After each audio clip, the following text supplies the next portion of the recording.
Oke, halo semuanya, kita lanjut lagi. Kita masuk ke materi sliver sekarang nih. Banyak materi sliver ya.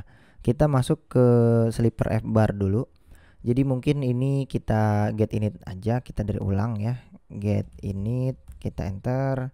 Jadi kita ulang lagi nih dari awal. Dan juga di paspec YAML kita nggak butuh carousel slider sebenarnya ya. Kita get init aja. Udah berarti nanti di paspec YAML juga kita nggak butuh banyak avatar glow, loti, closer, ini nggak usah, kita hapus saja, kita cuma butuh get x. Nah, penggunaan sliver itu nggak perlu package, jadi teman-teman bisa pakai bawaan dari Flutternya ya, widget bawaan dari Flutternya. Nah, kita penggunaan sliver tuh kayak gimana?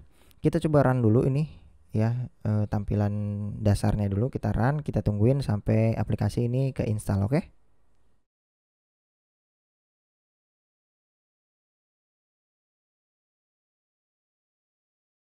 Oke, tampilannya sederhana kayak gini. Di sini dia ada app bar ya. Sebenarnya penggunaan app bar, misalnya kita fleksibelnya nih, flexible space, kita kasih coba di tengah-tengah ya.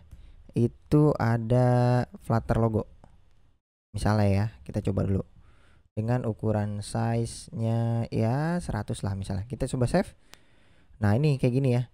Tapi dia mentok nih. Kalau kita pasang 500 ukurannya. Nah, dia mentok ya. Jadi ukuran tingginya mentok sampai sini aja nih. Ya, nggak bisa diapa-apain ya, sebenarnya nggak bisa diapa-apain. Ini penggunaan app bar biasa.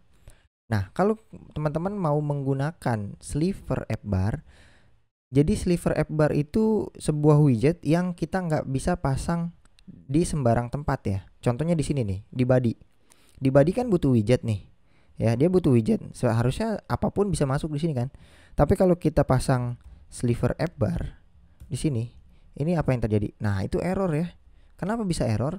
Karena sliver app bar ini dia khusus. Dia kita harus taruh di mana dulu? Pertama, dia harus kita taruh eh, di custom scroll view dulu ya.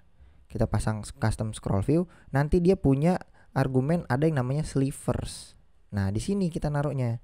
Jadi semua yang berbentuk sliver ya, maupun sliver app bar, sliver list dan seterusnya ya, materi-materi sliver semuanya kita taruh di tempatnya tersendiri gitu. Jadi bukan di tempat widget biasa gitu. Jadi nggak bakal bisa. Jadi harus taruh di tempat sliver sendiri. Oke. Nah, kita bisa menggunakan sliver app bar di sini baru ya. Bisa nih kayak gini. Kalau kita save, nah ini dia app bar kita ya. Kalau kita tanpa app bar manual, ini tanpa app bar yang default ya. Kalau kita hapus, nah kita punya app barnya sliver. Sebenarnya penggunaan sliver app bar ini sama ya. Kita misalnya punya title, center title, ini bisa nih juga nih kita pasang di sini ya. Kita pasang kayak gini juga bisa nih. Kita save ya. Sebenarnya sama aja konsepnya. Dia juga punya leading.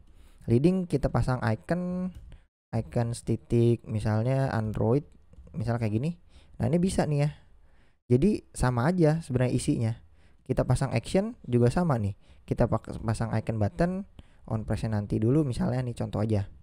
Kita pasang icon apa nih? Icons dot more vert misalnya kayak gini. Terus kita punya satu lagi icon misalnya add gitu. Contoh aja nih, ada 2 buah icon, ya bisa nih kayak gini. Jadi ada 2 buah icon. Sama konsepnya, dia sama kayak app bar biasa.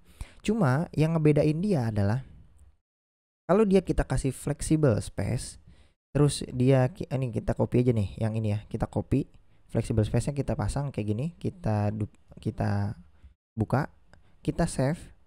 Nah, yang terjadi adalah kayak gini. Mana nih? Kok nggak sama aja nih? Ya nggak ngefek apa-apa. Nah, jadi gini. Sliver app bar dia bisa kita pasang height nggak? Coba kita pasang expanded height misalnya 500 ya. Coba save. Nah, ini kayak gini. Atau jangan tinggi-tinggi deh, 200 aja. Misalnya segini. Berarti si Flutter logo mengikuti ya. Dia maksimumnya 500, nah kayak gini. Tip. Misalnya kita punya app bar yang seperti ini. Kita tambahin expanded height. Mungkin di sini juga bisa kali ya. Di body-nya kita tutup. Terus kita punya app bar, tadi kita tambahin aja nih expanded height. expanded. Oh, dia nggak ada height ya kan? Tuh expanded height. Nah, ini expanded height nggak ada nih. Jadi nggak bakalan bisa ya. Lain cerita nih. Nggak bisa dilebarin maksudnya. Nggak bisa ditinggiin. Ya. Kalau kita menggunakan sliver F bar bedanya satu di situ. Kita bisa menggunakan expanded height. Dan juga kalau kita menggunakan expanded height itu F barnya itu kita bisa kecilin. Jadi kalau misalnya kita masuk ke dalam custom scroll view. Artinya ini tuh bisa di scroll. Kalau kita scroll ke atas, nah tuh teman-teman lihat tuh. Kan keren banget kan? Jadi si logo yang di dalamnya itu otomatis ngecil. Nah, kayak gitu. Jadi ini adalah sliver F bar. Jadi ada animasinya nih. Tuh. Oke. Jadi kalau misalnya kita ada widget bawahnya, di bawahnya ada banyak widget, kita scroll aja kayak gini sampai dia ke scroll hilang nih. Nah, tuh sampai hilang ya. Kalau kita tarik lagi bisa ada lagi gitu muncul. Nah, ini penggunaan sliver F bar. Kayak gitu. Nah, di sliver F bar dia juga ada beberapa poin yang penting. Ada yang namanya pin ya. Ada juga yang namanya floating. Ada juga yang namanya snap. Nah, ketiga ini penggunaannya seperti apa? Kita akan lanjutkan di materi selanjutnya karena ini masih kita akan mencoba sliver yang lain yaitu sliver list kita pasang di bawahnya sini ya, di bodinya yang di bawahnya. Oke. Pembahasan pin, floating sama snap ini kita akan lanjutin di materi sliver list ya karena masih ada berhubungan. Oke. Masih ngefek gitu. Oke, kita next ke materi selanjutnya.